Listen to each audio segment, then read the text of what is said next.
కళ్లల్లో కారం కొట్టి వ్యక్తిని హత్య చేసిన ఘటనలో నిందితురాన్ని పోలీసులు అరెస్ట్ చేశారు. కడప జిల్లా జమ్మలమడుగు పోలీస్ సబ్ డివిజన్ కార్యాలయంలో ఏర్పాటు చేసిన సమావేశంలో డీఎస్పీ వెంకటేశ్వరరావు వివరాలు వెల్లడించారు.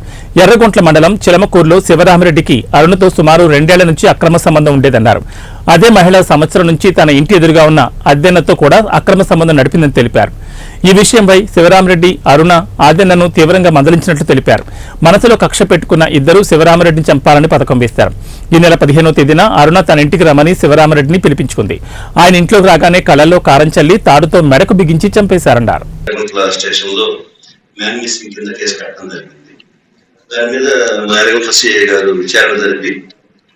వాళ్ళు వివరాలు ఎవరెవరితో వాళ్ళకి సంబంధాలు ఉన్నాయి అనేది వెరిఫై చేసిన తర్వాత గని అరుణ అని చెప్పేసి అక్కడే రజికా కాస్ట్ అమ్మాయి, ఆమె 38 years ఉంటాయి.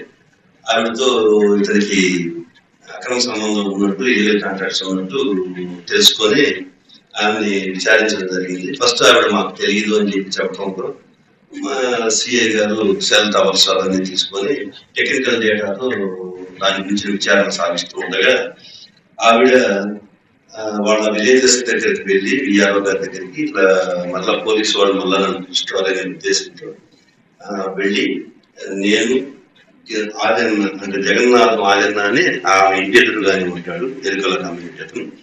అతనితో కూడా 1 year నుంచి అక్రమ సంబంధం పెట్టుకుని వీళ్ళిద్దరూ కలిసి వీళ్ళ అక్రమ సంబంధానికి అతను అడ్డుస్తున్నాడు అనే దాంతో వీళ్ళిద్దరూ 15వ తారీఖున అతన్ని వీళ్ళ ఇంటికి పిలిపించి ఇంటికాడనే అతన్ని మెడకి తాడు చుట్టి చంపేసేసి చంపిన తర్వాత ఆ బాడీని వాళ్ళ ఆయనకు సంబంధించిన అన్నయ్యకి సంబంధించిన ఆటో ఇంటికాడే ఉంటే ఆ ఆటోలో వేసుకొని అక్కడి నుంచి తీసుకొని పోయి తొండూరు లిమిట్స్ లో ఘాట్ దగ్గర ఘాట్ లో పడేయటం జరిగింది.